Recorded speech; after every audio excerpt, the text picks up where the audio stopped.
Hey, what's up, everybody? Welcome to another episode of the Victorious Ones podcast, the place where gaming meets comics, meets sports, meets movies, as well as inspiration. Of course, I'm your host, King Von Jr. You can follow me on social media, of course, on Twitter /X at 301 King Von Jr. You can follow the show's Twitter page at VictoryPod1. I'm also on Instagram at Mr. King Von Jr. You can follow the show's Instagram page at Victorious Ones podcast. I'm also the social media producer for Perfect Plex Talk Radio, hosted by a friend of the program, Mike Knox, on Mondays at 6 p.m. And we have a plethora of smorgasbord, as Mike likes to say, of things to talk about. Obviously, first things first, I'm going to give this a recap of the conference finals in the NBA, since this is NBA season deep into the playoffs. Excuse me. Right at the doorstep of the finals, one series away. So might as well, well deep into, the swing of things as far as the NBA is concerned. We're going to talk about Jacob versus Roman, tribal combat being confirmed. Brock Lesnar returning and, taking a closer look at the value of retirements when it comes to wrestling. Trick Williams having what it takes to be, whether or not he has what it takes to be, the face of the company, and we're going to talk about talk about one guy to go, as a protect, one guy to go when it comes to, if they're like when it comes to was the OVW class from 2002, with that being, of course, Brock Lesnar, John Cena, Randy Orton, and Batista. So if you had to take one career out of those four and erase it, out of those four names, who would it be and why? So I'm going to give my answer, and as far as that's concerned. So I'm going to dive into that a little bit later on. But of course, I got to start already going to the particulars for those that are watching by way of YouTube. Of course, youtube.com/@VonRestVirginia. Please make sure like and subscribe, for more great content, as I always like to say every Wednesday. So I definitely want to talk about, when it comes to the conference finals, when it comes to basketball, let's get the particulars out of the way. So we've already had game one for the Western Conference Finals on Monday, and then last night was game two of the Eastern Conference Finals. So in the West, we have San Antonio Spurs versus the Oklahoma City Thunder. In the East, we have the New York Knicks versus Cleveland Cavaliers, right? And so when it comes to Knicks fever, there's definitely at an all-time high right now, especially at the last night. I'm going to get into that in a minute. But first off, I want to talk about Spurs versus Thunder. And with the way that Wemby just turned to a world beater, just went scorched earth on OKC. You know what I mean? Especially with this series, which is where where they decide to decide to award Shea the trophy. Decide to award SGA the trophy just as the game starts. And so that infuriated him. Like, he can't stand the Spurs. Like, this is old school, rivalry mentality. That's it. He's got it. He's definitely got that in his DNA. I can certainly tell. Other than the fact that his parents played basketball as well. So it's born for him to have it. But the thing is, that the fact that Shea was awarded, the fact that SGA was awarded the trophy right in front of Wemby, and the things I felt as though Wemby should have been the MVP, but of course SGA ends up winning it, whatever, I guess. Me personally, I'm not a fan of this narrative of of comparing him to Kobe, or people trying to leapfrog him past Kobe, Reggie Jordan. Like, nah, I'm not with that. That's not cool. And the fact that he has one more MVP than him, but we all know some of the reasons why, but I'm not going to get into that right now. But the thing is, with the way that Wemby played, and the way that with the look in his eyes and the intensity that he had, like, it was a fire that was lit under him when he saw that. It felt like history was repeating itself.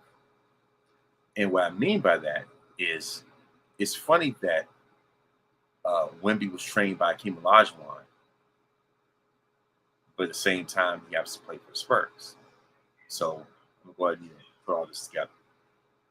The reason why I say that is that it felt like history was repeating itself because,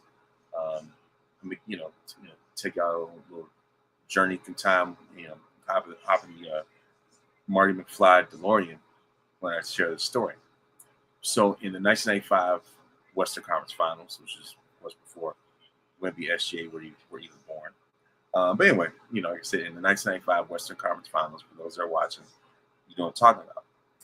In Game 1 of that series, David Stern presented the Admiral David Robinson with the MVP award right before the Spurs go up against the Houston Rockets, who were the defending champions. And it was right in front of the previous MVP, Hakeem Olajuwon.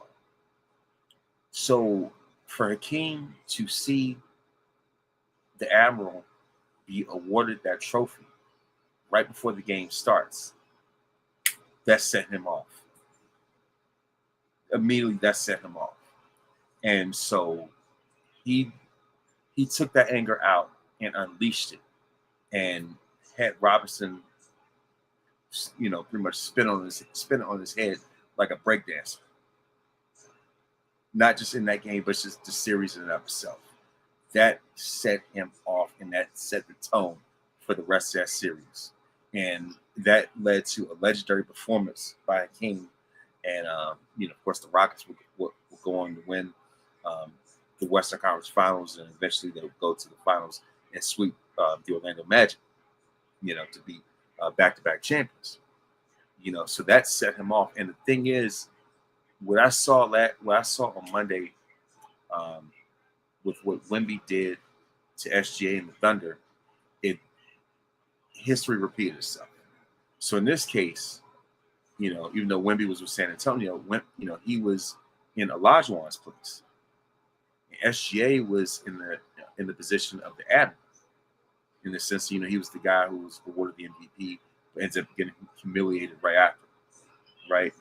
And it also happens that, the crazy thing is, Robinson was presented the trophy on his home court.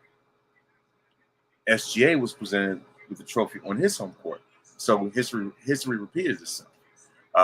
And so Wemby had like 41 points, 24 rebounds, like 3 blocks or something. So as a matter of fact, I could look up his stat line right here.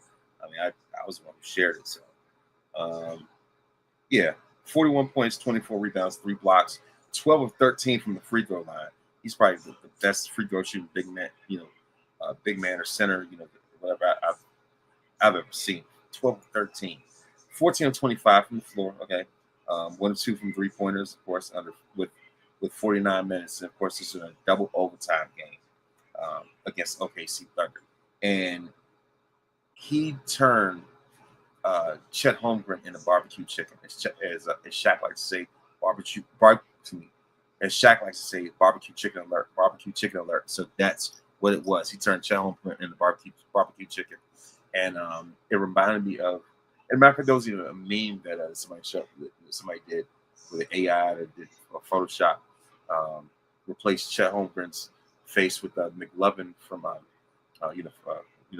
Super. What was that movie? Superbad.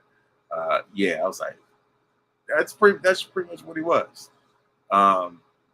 And they put SGA's face on some Diddy mugshot or something like that, something crazy, and they said that it's SGA when he doesn't have his free throws, and he couldn't get to the line as much as as much as he'd like to, and for him to for him to get clowned like that, of course without the assistance, without the assistance of free throws, I was like, yeah, this is definitely gonna be a long night, and obviously going to be a long series. And what I mean. So as far as that, of course, the Spurs, their players were obviously firing on all cylinders themselves, but the hero of that game was Wemby. And so let me see. Matter of fact,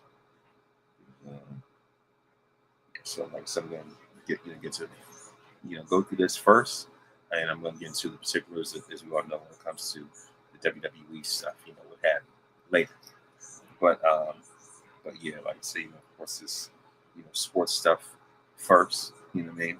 Um, and so of course the Spurs won 122-115 in overtime. And like I said, Wemby put on a clinic, and it just so happened that he was trained by Olajuwon himself, so he definitely, you know, took notes and kept that same energy. I say, yeah, make Dream proud, make Dream proud. That's what I'm talking about. And so yeah, and plus, like I said, especially when it comes to this whole, thing to try to, use SGA to replace Kobe. I'm like, absolutely not. Like because of things like that, that's what makes me cheer for Wemby even more. You know what I mean? So absolutely, and but yeah, and also last night we had the Knicks, and we had the Knicks and the Cavaliers, and of course the Knicks were playing at home in Madison Square Garden, so it was definitely electric. You get the likes of Patrick Ewing, I want to say Spike was there as well, John Starks. I mean, they brought everybody out there, and that place erupted. And for them to have the comeback, the way they came back, that was remarkable. If there was one point where they're down 22 and then orchestrated a comeback, to take the game in overtime and win by 11, and there was no assignment that they really had. That there was no effective assignment that they could really pull off against Jalen Brunson. But Mikal Bridges, was a game changer, with that defense, with the way he, with the way that he poked the ball out with that steal. I said it's about to turn the tide, and they made sure to sharpen up where it mattered the most at the free throw line, even though the 3-pointers weren't hitting the way they needed to. But the thing is, it was more so about the defense and making free throws when it mattered the most. And so it was clearly a coaching breakdown when it came time to defend Jalen. And the coach assignments, which is terrible. Especially when it came to putting James Harden on Jalen, like not at all. Harden, for his career, has been a world-class defensive liability, and it's only gotten worse, as time goes on, as he's gotten older. So that was just a fumble, on Cleveland's part. And of course, Donovan Mitchell, he's, of course, he's the team's MVP. Certainly carries the franchise. So the thing is, it's more so about about what he can do rather than what Harden can do, because the thing is, that the Harden's a defensive liability, and he's also a bridge burner as well. I mean? So he's the common denominator for so many different shortcomings for his teams. So as far as that, of course, Josh Hart, and of course, Ogunwusi, guys like that, they were the ones, of course, they're the ones who really stepped up. Like I said, Mikal Bridges defensively, like it was the Knicks as a collective, and of course, Jalen being, like I said, being the comeback artist that he is, the way that he carries that city on his back, is something to really be admired. And of course, I'm not going to be here for long, especially with his games coming up. But yeah, like I said, as far as that, and of course now it's time to talk about when it comes to Trick Williams. As far as Trick Williams is concerned, he's the reigning United States champion, right? And I certainly believe that he has, certainly has the capabilities and the attributes as far as having what it takes, to be the face of the company. He definitely has a talent, he has a natural charisma. He could definitely go in the ring. He's more than serviceable in the ring. I mean, if you look at what he's done in NXT, I mean that speaks for itself. He has that natural aura. He has that natural cool factor to him. You know what I mean? Like, look no further than the SmackDown, in South Carolina. Of course, that was his hometown. Is an alumni, graduate of South Carolina University, right? Play wide receiver there, and so with the ovation that he got, I mean, that speaks volumes. This is a guy that you can put, um, on different outlets like ESPN. Put him on First Take, he'll deliver. You can put him on College Game Day, things like that. For like I said, for marketing, for publicity. He could definitely be an ambassador, and with the way that he carries, the culture, what he does from a cultural standpoint, with the way he carries on his back. I mean, come on now, like what more can you ask for when it comes to Trick Williams? Of course, people compare him to The Rock. I wouldn't go that far now because The Rock is just one of one. Like he's he's unmatched. He's one of one. It's hard to really put anybody in that category like that. However, I would say that he had a better first impression coming out the gate. Of course, the Trick coming from NXT. And the thing is, Rock and back then they didn't have the developmental system like that yet, at least. And so, so of course, Rock. I mean, I guess you talking about WWE when he was like flexing fan or whatever. But that's neither here nor there. But I'm talking about as far as like him, making his debut on television, coming out as Rocky Maivia. You get fans chanting "Die Rocky, die," Rocky sucks, and all this other craziness. So initially, he didn't really have the best, coming out. But eventually, not long after that, eventually really, came into his own, got into his element, became The Rock. Vince, and like so, he became The Rock, and Vince let him, take control of his narrative, and the rest is history. Never looked back. He became a face of the Attitude Era and Stone Cold's number one rival. You know what I mean?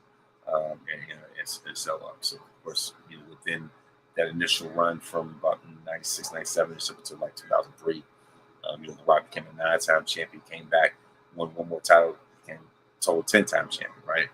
And among many other accolades, 2-time IC champ, multi-time tag champ, World Rumble winner, all that stuff. Multi-time WrestleMania main eventer, and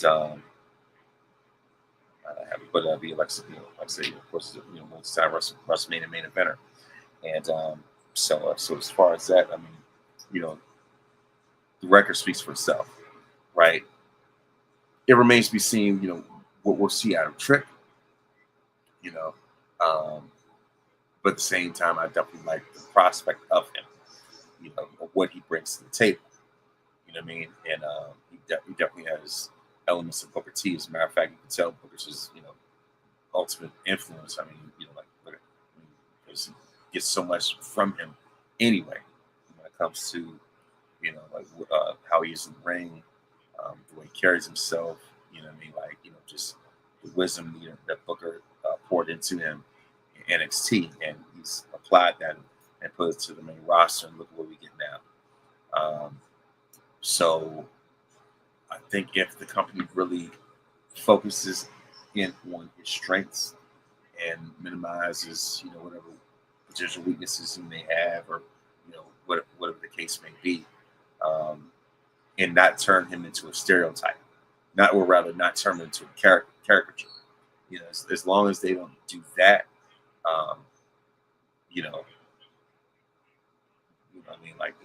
it's to infinity and beyond, right? And I know that there are a lot of conversations online in terms of who's going to be the breakout guy to become the first world champion between between Trick, Oba, um, Melo, Carmelo Hayes, and Braun Breaker. So it's gonna narrow down to Trick and Obafemi. I might give a slight edge to Trick. I don't know. Um, I think just because of that cool factor, you know what I mean, and I think he has a slight edge when it comes to reach. But then again, Obafemi is a moneymaker, like in terms of marketability when it comes to his image, his physique. I'll say it like this. I believe under Vincent Kennedy McMahon's umbrella, I have a feeling that Oba would have got the rocket on his back first. Similar to how Brock Lesnar got the rocket on his back first before John Cena. I'm going to talk about them in a minute. So I could definitely see something like that. Melo, what works, what's against him is is the size. I think that's the one. I say that's the one thing that's going to be somewhat of a detriment when it comes to him receiving bigger opportunities and things like getting bigger pushes and opportunities, whatever. You know what I mean? So come on now, you're gonna pick from a aesthetic marketing standpoint, Trick Williams or Carmelo Hayes, 6'7", 6'7". But anyway, come on now, you have it's just like come on, it's 5'10" versus 6'4", 6'4" versus 5'10". As casual, as a fan I am, I'm going with the 6'4". You know what I mean? So yeah, you know what I mean. So as far as that's concerned,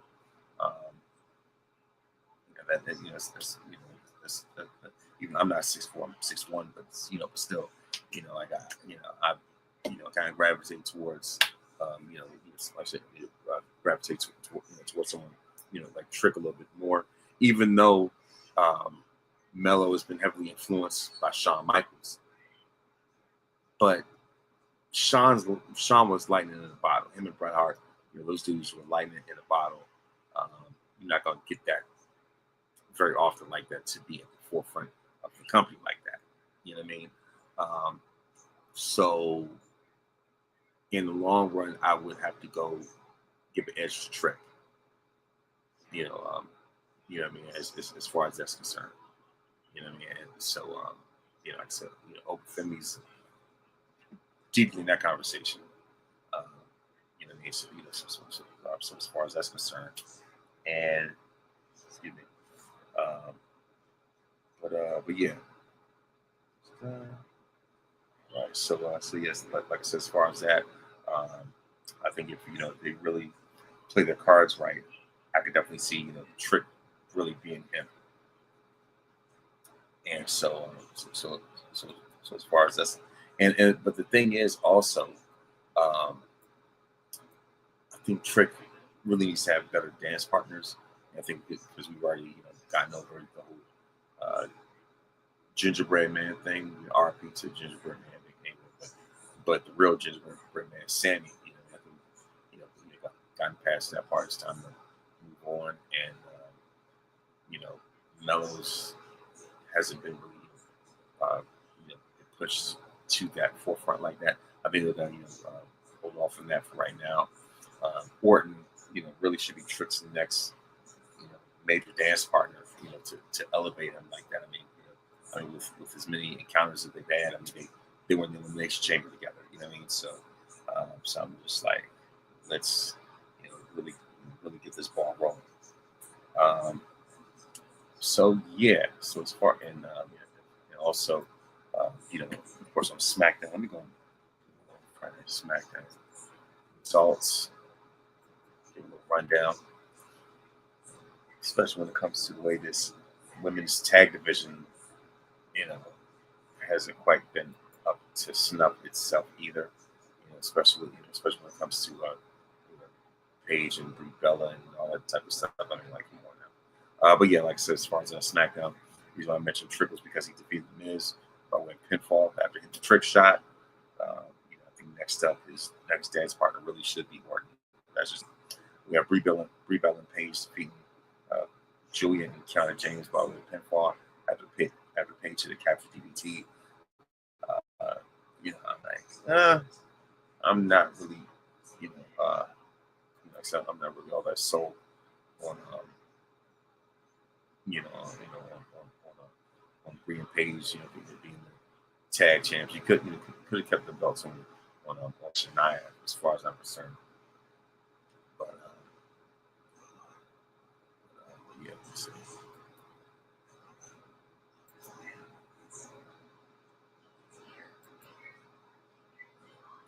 All right, but yeah, like I said, as far as that was just lackluster. Like, come on, it could definitely be better. Of course, we have Alexa Bliss and Charlotte Flair defeating Beat Van Legion with DQ after Jay Cargill pulled Alexa off a pin attendant. So next week we're gonna have, of course, Jade is finally gonna get in the ring against Charlotte, even though it's gonna be a tag team. Coming up, Jade's probably gonna get in the ring with Charlotte, even though it's gonna be in a tag capacity right now. But you know what, like if anything, I would have said that if it was a Charlotte versus Jade at Mania, rest of Stephanie would be a conversation. Like, come on now. Like, it was in front of you the whole time. But I guess. Of course, Mello defeated Ricky Saints with a pinfall after, of course, by way of pinfall. Of course, Damian Priest defeated Tama Tonga by way of pinfall with a salad pepper chokeslam. After the match, Solo and Tama Tonga beat down Damian Priest, and R-Truth was supposed to be a tag match, was not medically cleared to perform, himself. And so, of course, you'll see Gunther versus, Gunther versus Royce Keys used to become the new number one contender, and of course, the Reign General Gunther defeats Royce Keys, and so Royce was used the Andre Giant, of course, the battle royal winner. But yeah, like I said, Gunther versus Royce. And, at least we got that off the list. And so, Ring General. If anything, I think there's anybody who I would pick to get the belt off Cody would certainly be Gunther. He's got the credentials, and what have you. It's just like, why not? Especially for him to have something to do, program wise, and things like that. Like this career killer thing is just like it's not really turning out the way that you thought it would. Especially with the plans of Brock Lesnar blowing up in everybody's face. Rey Mysterio was originally supposed to face Gunther too, but of course, Rey wasn't cleared at the moment. He got cleared just in time for something else. He made sure to dodge that bullet, I guess. But yeah, like I said, as far as that, if there's anybody who I could see, of course, becoming the new WWE champion, why not? Reign General, he's already been, he's already the longest reigning Intercontinental champion. He's already, two-time World Heavyweight champion. So why not, add another, another accolade to his resume? So, what I mean, and he's already proven that he can be prestigious, as a champion. So, his track record speaks for itself. But yeah, of course, as we get closer to the Clash in Italy, give a recap of Monday Night Raw. As we see that as Roman Reigns and Jacob Fatu are set for Tribal Combat, and so of course, of course, Roman arrived in the arena at the top of the show, where he was met by Adam Pearce. Pearce said that Reigns should have allowed him to fire Jacob Fatu last Monday. So this week he's going to, so of course he's going to end up doing it his way.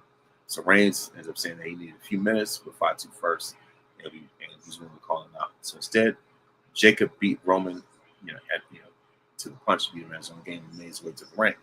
So the Usos came to the ring to confront Jacob, and lead to a brawl. Fatu took out both of the Usos. He completely ignoring a chair shot from Jake.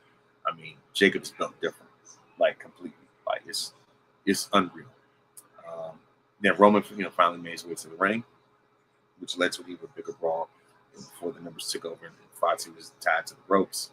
And we took super kicks from the Usos, Superman punches and a spear from Roman.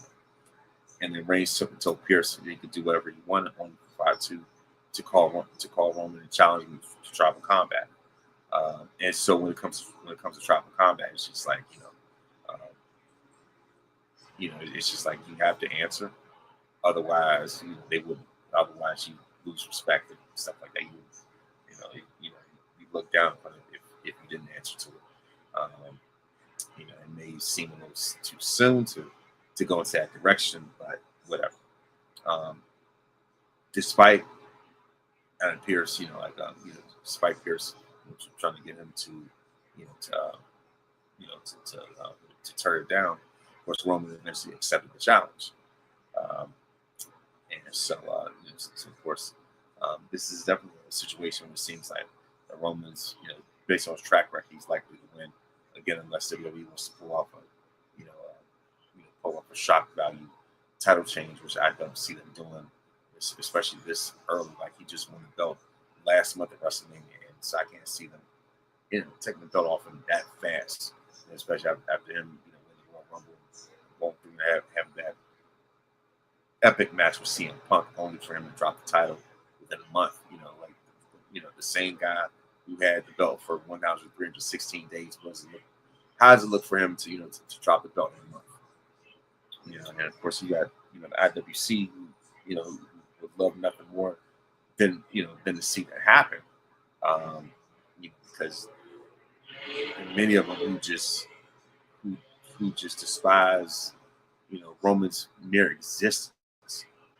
So him, holding any type of title, I mean, they just go scorched earth and just crash out about it. But then again, a lot of the IWC is fickle anyway, so they really don't know what they want. They're quick to turn cold on anybody in the net. Talk about they want more CM Punk. Like, what else is CM Punk really going to bring to the table? I mean, come on now. What's like Roman's one of WrestleMania's biggest legends, and so you think he's going to, you thought he's going to take back-to-back L's? No. I see this scenario as Roman retain the title, and especially with them teasing the idea of Roman versus Oba. Eventually somewhere down the line, it would definitely make sense for him to still be the champion by that point. So yeah, and so I'm going to get to that in a minute. Quite a few surprises, and of course, and by the way, speaking of Oba, of course that was another huge surprise. Brock Lesnar made a shocking return and attacked Oba Femi. That's gone viral everywhere. So it's Oba Femi's in the ring for the latest edition of his Oba Femi Open Challenge. This is doing his pose, for his entrance in the ring. As the lights are out, Brock Lesnar snuck up from behind him and jumped him from behind and delivered not one, not two, not three, but four F5s. So of course, Oba was not able to rise to his feet as Lesnar left the ring. Staring from me down the entire way up the ramp. Of course, Adam Pearce found point in the backstage to ask what happened because he had filed retirement paperwork for Lesnar. Heyman said that Lesnar was retired, but that he had a contract for Clash of Italy with Lesnar's signature already on it. So, wow. That was one of Ultimate Swerves. And as I said online,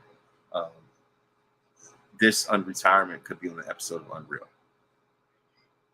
Like, I would like to see the details that went behind this whole decision, and how how they managed to troll so many people, especially with Pierce. Said they are filed Lesnar's retirement papers and not only that, but outside the kayfabe thing, the fact that Brock put up the X after that match, that typically means that you're done. That typically means that you're finished that you're calling it a match, calling it a career, whatever. Um, like when somebody throws up the X, that's off script. That's off script thing, and the fact that he took off his gloves and his boots and left them in the ring, and usually that is that's somebody's uh, that's usually somebody's signal that they're hanging it up, that they're calling it that they're calling it a career, that they're retiring. Of course, AJ Styles never took off his boots. But all he did was just do the AJ sign or whatever. But that was, you could tell that was his swan song. You know what I mean? So for him to join the company at the 2016 Royal Rumble and then end his WWE career 10 years later in the 2026 Royal Rumble, it was a full circle moment. You can't get any better than that, right? And of course, back in December, John Cena had his farewell tour, his farewell match, and after it was over, he left his shoes. Of course, he left his shoes in the ring, left his wristbands, stuff like that, and so of course, Cena he left his shoes in his wristband, the wristbands in the middle of the ring, and gave the salute, and that was it. Walked off into the sunset, right? So, I take those retirements. I think those mean more. Excuse me, especially when you consider that these days Cena's just really just an ambassador for the company. And he would, was talking about this last night on Turnbuckle Talk as well. The thing is, Cena is in a position to be, the ambassador, right? He's never, hinted at or entertained the idea of getting back in the ring. Nothing physical. Like first, the thing is, when Cena became the host of WrestleMania, that was for the sake of ticket sales.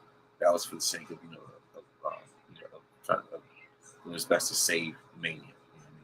That was ticket sales. A shot in the arm. Much like when he turned heel, with The Rock. That was for the ticket sales thing. So if anything, like seems more of of his ambassador era right now.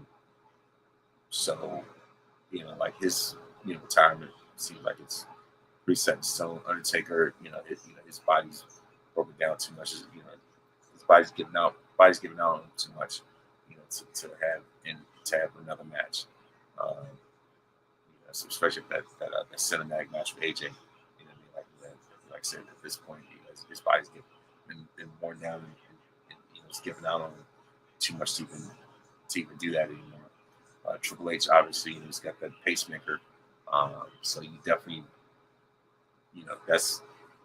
that window is is closed. That door has been slammed shut and locked, so you can forget about it. If you want Triple H in another match, just play WWE 2K. So that seems like it's pretty fun. But this Brock thing, it adds even more to the notion of retirements aren't really serious. They don't really seem final. It really came off, like when Mark Henry made that retirement announcement, only to slam John Cena and troll everybody. That's really what it came off as. And and the fact that that wrestling is the one art form / sport, whatever, where retirements aren't really that serious. Because you've had guys who who think of retire, retire, but come back, or at least just be going on forever and ever. So you look at the likes of Taker, Flair, Hogan, what I mean, and countless others who wrestle past their expiration date. That may seem like they were done, only to make a comeback after comeback. It's just like, all right now, you know, you saw the way until the body gave out on completely to the point where you can even get back in the ring, right? So a lot of these guys wrestling until they had to crawl, you know. Um, and so and Terry Funk, was known for having multiple retirements and comebacks and stuff like that. And and the thing is, you have guys who seem like they're retired, but if you put enough dollar signs in front of them, they'll change their mind on that. So for a long time, it seemed like Shawn Michaels, his retirement stuck for years and years. It wasn't until that match in Saudi Arabia, clearly that Saudi money was enough to make him change his mind even for one night. Uh, I would rather consider that to be non-canon. You know what I mean? So, but the thing is, like that was his retirement streak was broken, but I don't see him doing that ever again. Especially with the way that match went, and just the way he moves now, after having was a double knee replacements or something like that. So yeah, his body's past the point of having one more match. You can forget about that. That's over and done with, right? Um, even Bret Hart, came back and wrestled at least like one last time. He had like one little finale run thing in 2010. Of course, when he returned to the company, reconciled Shawn Michaels and had the match with Vince at WrestleMania while wrestling in shorts and Jordans, and not only that, but Bret even beat the Miz for the U.S. title briefly. He even, of course, had that SummerSlam tag match with Cena, Edge, and Jericho to beat the Nexus. So as far as that's concerned, it just goes to show that the money's right. And this was Bret Hart post retirement, post stroke and Hall of Fame and all this type of stuff. Like Bret was early 50s at the time. So so it just goes to show that anybody, if you give the right, put up the right number, I'm just saying. But and the thing is, with the way that with the way that wrestling has trolled this audience with these retirements, it's also been a detriment because it gets to a point where you can't even tell a real retirement from a fake retirement. The fact that there are people who are still skeptical about Triple H. They think he can come back for another match, but like I said, with that pacemaker, unless you want a death wish, nah, that one ain't happening. But it's just because of because of the nature of the business, we're known to really just pull the wool over people's eyes, and it's almost like the boy who cried wolf. Of course on one end, like so, it's just like the thing is when you do it so many times, by the time it's real, people don't even believe you no more. People can't even believe you. But by the time like something real actually happens, it's like, nah, I've been fooled so many times, and so there's even skepticism when it comes to trips. So it's just like, what really is retirement in wrestling, to be honest? So it's just like, you have those who stand on business, but at the same time, you have situations, like like Rock and Over, where it's just like, it ain't quite over yet. But and then as far as what else happened on Raw, we had Finn Balor defeat JD by way of pinfall in a street fight. Then we have Sol Ruka confront Becky Lynch. So of course, first they talk backstage when Lynch telling Ruka clearly isn't ready for the big time to go back to NXT. So Sol instead went to the ring and challenged Becky to a match on the spot. So Becky, of course, told Sol to really think about it, because if Ruka wins the title, she'll face she'll face her with the Women's Intercontinental Championship on the line at Saturday night's main event. And I like this part of the big time Beck's character. Um, of course, telling Soul that she, that she doesn't have what it takes, and how Becky still calling herself, the greatest of all time, just because Sports Illustrated, Bleacher Report both say it, and so just for her to lean in and double down on that, that's what's make her, make her even better heel. And it's a great way to elevate Soul. Soul, as a matter of fact, Soul Rooker already has a win over another horsewoman by the name of Bailey. And that was very impressive for Soul Rooker to get a win over a legend like her. That's I was like, all right, but yeah, I definitely like to see the way this turns out. I see Becky still, holding on to the title after everything she had to go through when it came to, the AJ Lee program, and how Becky had to make AJ look better. But that's, I digress. Then we have El Grande Americano. Los Americanos defeating the original Grande Americano, Los Americanos Humanos, by way of pinfall after El Grande Americano hit Bruto Frito with the loaded headbutt. So, of course, you have Chad Gable and Creed brothers as luchadors. So that's really what it is. And we have a sit-down interview with Ethan Page. Page vowed to be the first man to put fear into Pence's vocabulary when they meet the Intercontinental Championship on Saturday night's main event, which is coming up this upcoming Saturday. Then for the women's tag titles, Bella and Page once again still the chance to defeat Raquel and Roxanne by way of pinfall. Bella rolled up Perez, and then Morgan interfered multiple times, but Brie was able to outsmart the challengers.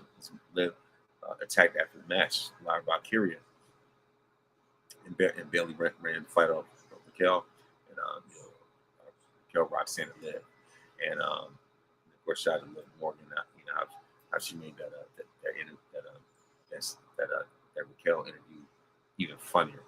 And Liv, she's naturally funny anyway. But yeah, of course, we say Seth Rollins to be Austin Theory by way of pinfall for the pedigree.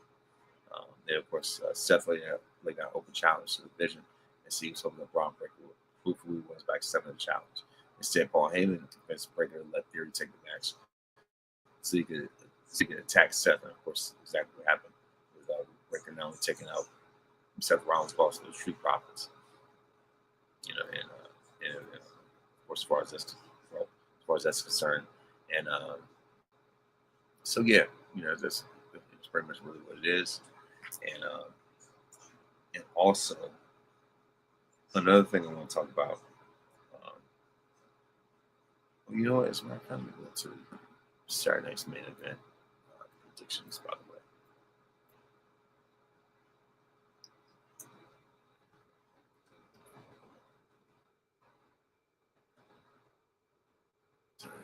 Event.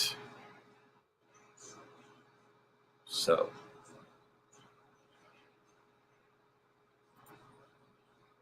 it's going to be on May 23rd to 2026 in Fort Wayne, Indiana, in the Allen County. Anyway, like I said, so here we are. I'm going to do a rundown of the card that we're about to have. As a matter of fact, there's another Saturday night's main event that's going to take place on July 18th, 2026 from Madison Square Garden in New York.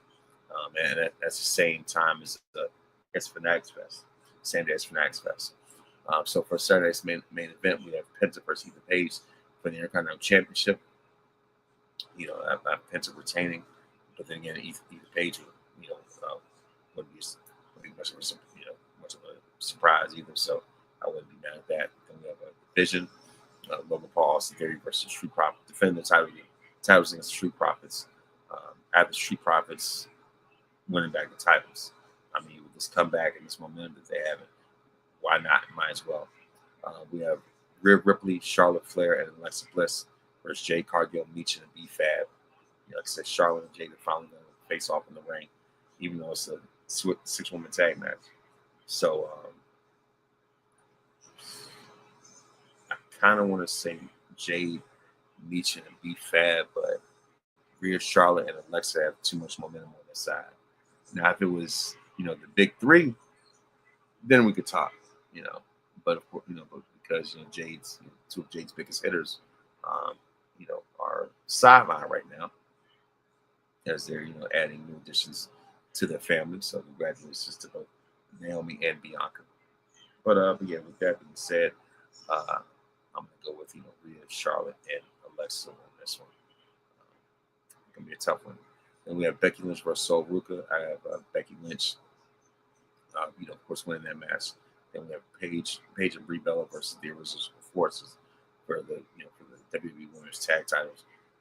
Lashley and I gotta get those belts back off them, because this Brie and Paige thing is terrible. It's absolutely terrible. Like, there was no reason for them to get the belts back. It's time to snatch those belts off them. So like I said, those are my predictions. And so and of course, with that being said, it's time for my one gotta go, and one gotta go. And of course we play this game. People play this game all the time on social media. So it's four choices. We have John Cena, Randy Orton, Brock Lesnar, and Batista. We have John Cena with the record holding as the record holder with 17 world championships over the course of his career, 23-year career. Randy Orton, 14 championships. Cena and Orton are both staples of the company, from Ruthless Aggression on down. They've been fixtures, cornerstones, of WWE, right? WWE lifers, all that stuff, right? And they have combined 31 championships, and that's too much history to get rid of. They're too critical to the timeline. Then you have Brock Lesnar, who's a 10-time world champion, right? Some of his notable highlights include breaking the Undertaker streak, sending Cena to Suplex City, having probably the greatest last minute standing match of all time against Roman Reigns, and of course being one of Roman's greatest rivals, his first big main rival, to be honest, and so it's just like, and the thing is, of course, his feuds with the Undertaker, that No Mercy on the Cell match is one of the absolute best that I've ever seen. Brock's rivalry with Kurt Angle, his series of matches with them, that's too much history to get rid of as well. Batista's a 6-time world champion. With the way that he was at the forefront of the company, you would think that he had more, right? And coming out the gate, he was hotter than the John Cena, coming out of WrestleMania 21. And there was a point where he was outpacing Cena, but eventually the tide started to turn, especially after Batista's injury. Cena just never looked back. Especially going to Raw, like that was just a game changer. And so, so with that being, see, as far as that's concerned, the thing is, Batista didn't stay around long enough. Rock covered more ground in his career than Batista did, even after being away for about 8 years, but eventually made his comeback and stayed around even longer. And so yeah, so that like I said, the thing is, those guys cover more ground. So with that being said, like I said, Batista's run really wasn't that long, roughly about 8 years, 9, maybe something like that, barely. Pretty much, even though he came back and won the Rumble, won his second Royal Rumble, only to tap out to Daniel Bryan and get caught up in those the crosshairs and got caught up in the crossfire of the whole Yes movement and stuff like that. So, that kind of hurt. And then he had that one last match against Triple H, didn't really care about at Mania 35. But yeah, and Thunder are in the lead right now. But yeah, anyway, like I said, as far as it's concerned, um, all those things considered, if there's one that unfortunately I had to go, I can say it like this, I might have to end up having to be Batista. Not only does he have the least amount of titles, even though 6 is very impressive for anybody, um, but the thing is, those other names are more critical to the timeline of WWE. Um, they have covered more ground over their careers, over the course of their careers, um, than Batista. So yes, like they've left a bigger imprint on the industry, right? And so, and the thing about it is that there's so many other names I'd put, ahead of Batista. I could even replace Batista with Edge, to be honest. But yeah, like that's as far as that's concerned. Um, even though Batista's already on the Mount Rushmore with his aggression, but yeah, like I said, those names, he's the one I might have to eliminate. And I'll say that those other 3 guys have even better quality matches than him. And it's not a slight on Batista whatsoever, but if one had to go, it would have to be him. And and the thing about it is just that Cena's one of those guys that's definitely on the WWE Mount Rushmore. And there's several guys that, like I said, put ahead of Batista, even Roman. At this point, I would say it's cleared Batista, to be honest with you. And he's not that far from Cena himself either. And so, but yeah, like I said, as far as that, one got to go. He'll definitely have to beat Batista, and even though he's had a legendary, iconic career himself, and that was definitely a very hard call to make. So, with that being said, I would like to go into my birthday shout-outs. And here we go. And it was definitely very star-studded, birthday week so far. So of course, like I said, over the weekend, Janet Jackson turned 60 on May 16th. May 17th, Sugar Ray Leonard turned 70. Of course, boxing legend Sugar Ray Leonard turned 70. It's amazing, by the way. On May 18th, Mr. October, the legendary Reggie Jackson turned 80.